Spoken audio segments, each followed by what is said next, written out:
What's up, everybody? Welcome back to another highly combustible reaction. We're jumping into something that I'm assuming is going to be heartwarming as all. World War II enemies reunited in D-Day anniversary. Shout out to Roland for the request. I definitely appreciate it. Get over to our channel for news. All the love if you enjoy the journey. Let's see.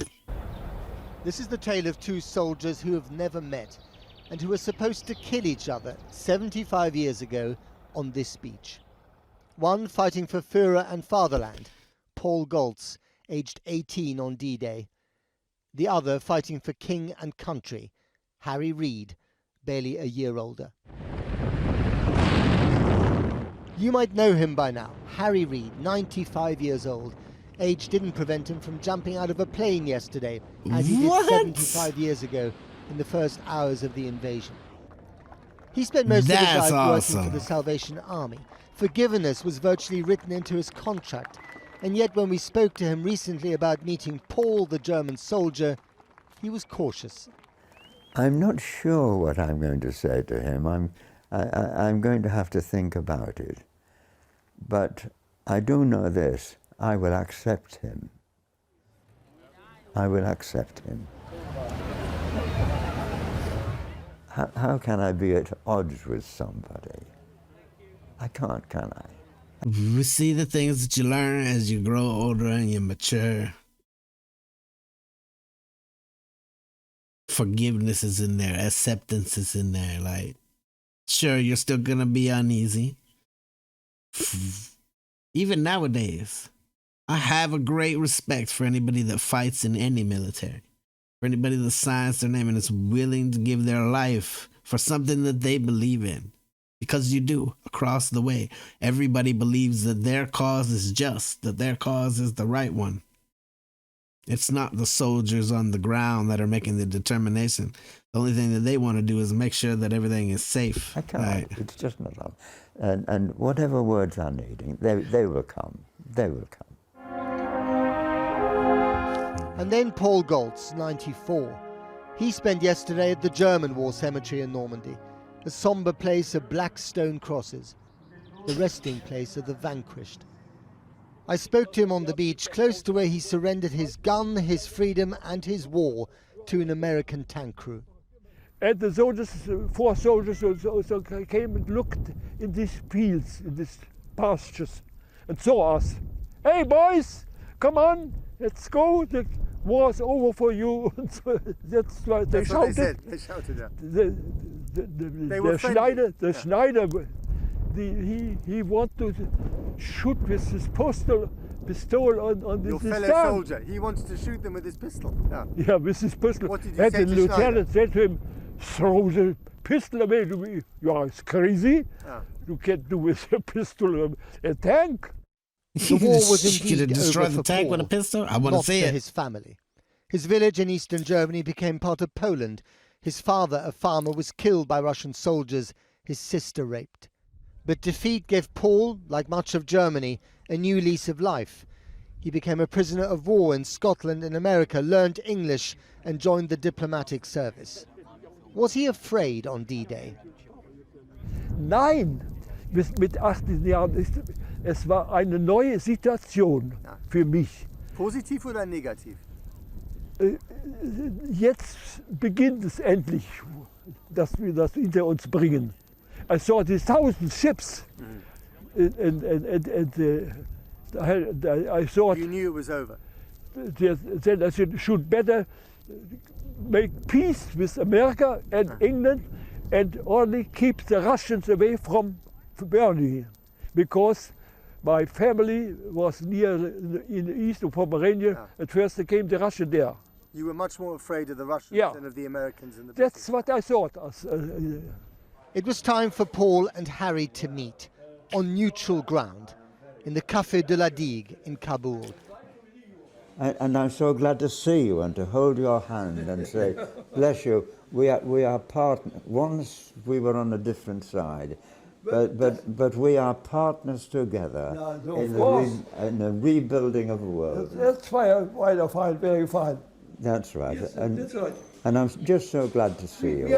We understand each other. When you were here, and you were fighting for survival.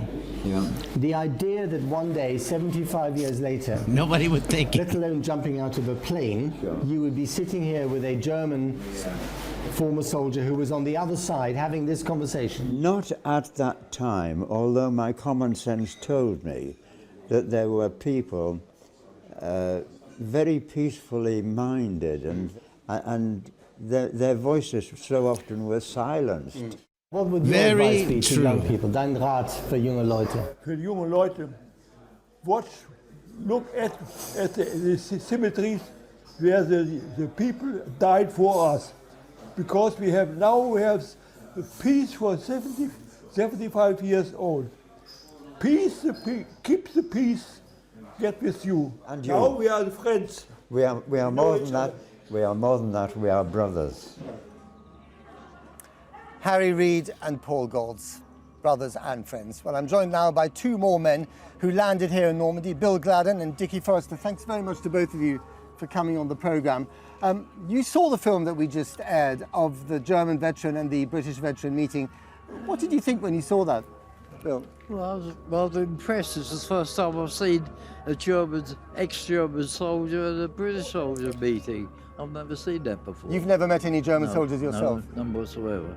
What about you, Dickie? Well, I always used to see one called Willie that used to go to Pegasus Bridge every year, and they sort of adopted him until he died.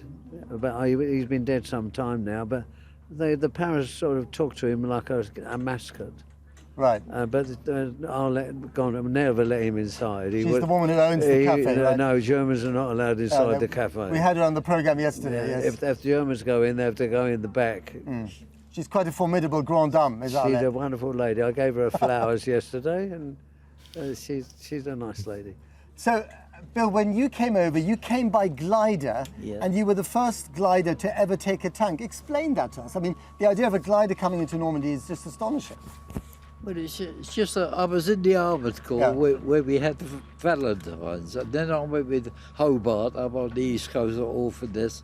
I was one of his dispatch riders, and then they asked for volunteers for the Airborne Armoured Corps, so I went with them. And we were at Lark Hill where we did our training, and then we were taken to Turret Ruston in Dorset.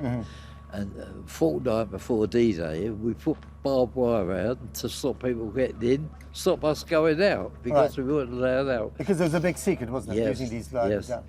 And they had briefed us as well, you see. And they used the gliders so that the Germans couldn't hear them in the middle of the night as they came across. Yeah, we came in D-Day afternoon, because 22nd Independent Parachute Battalion, they went in first to blow the poles out the field. There was all poles in the field. But little did they know, our glider was that big, we would have missed the poles. Right. But the horses, it would have taken the wings off. And there was a tank on the glider? Yeah, we had a tank and 6 motorbikes, 350 matches. I was on the bikes, actually.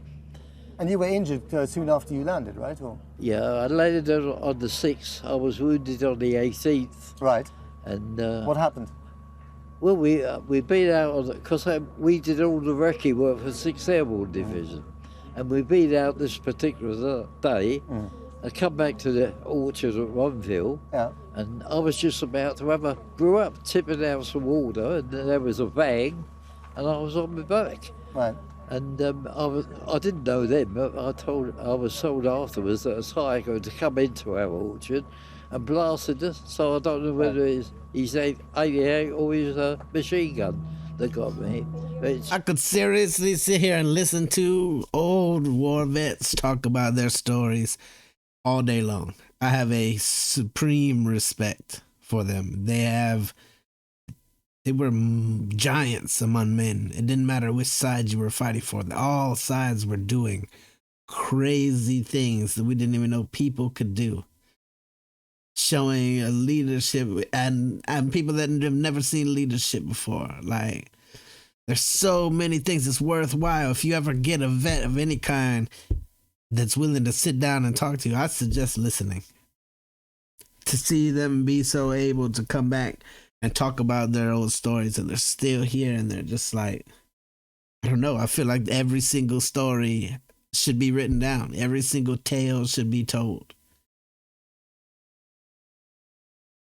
Things could have gone a lot different, and the world might even not have looked like it looks right now. Real things hung in the balance.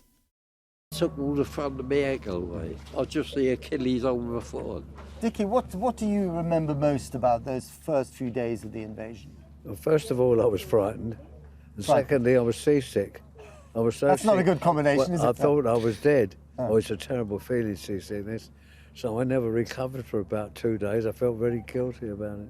And just describe that moment when you came off the boat and you had to rush onto the beach. Well, I didn't have to do that because I was laying there in a shocking state. Oh, really? And the sergeant pulled me out and left me there, and a medical orderly came on and done it.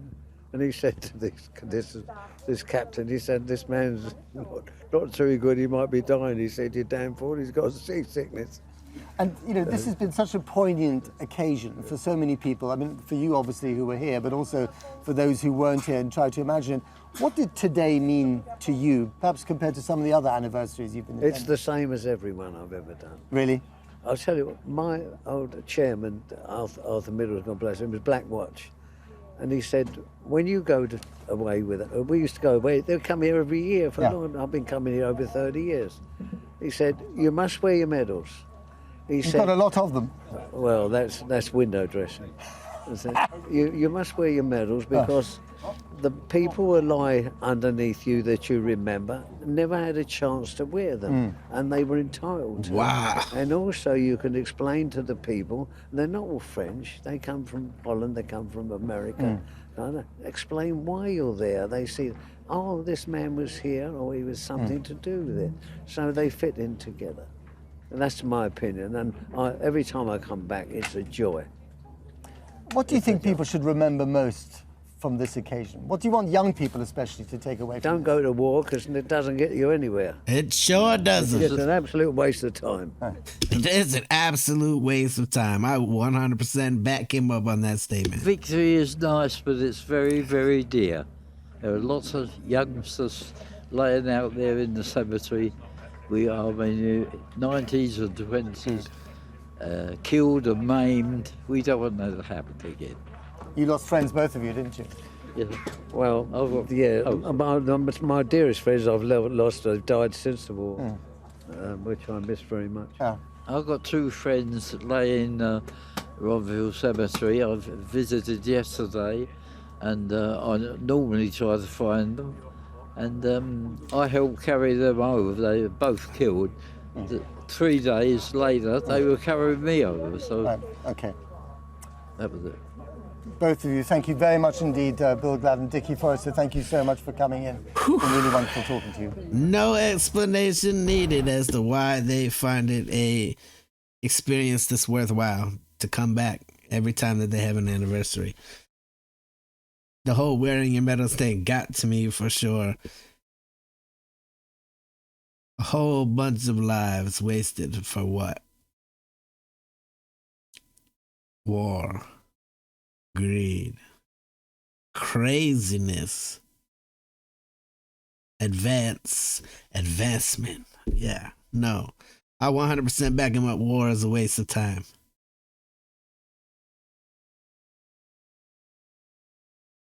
I can think of so many other ways to solve problems other than kill the other person.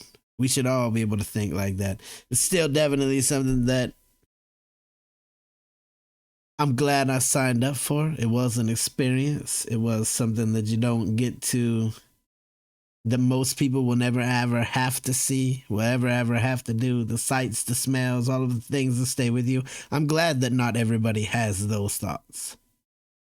Because we weren't meant to do those things. We weren't meant to see things. We weren't meant to lose friends. But a lot of us have. Absolutely. Get Over Show, Channel 4 News, all the love in the world.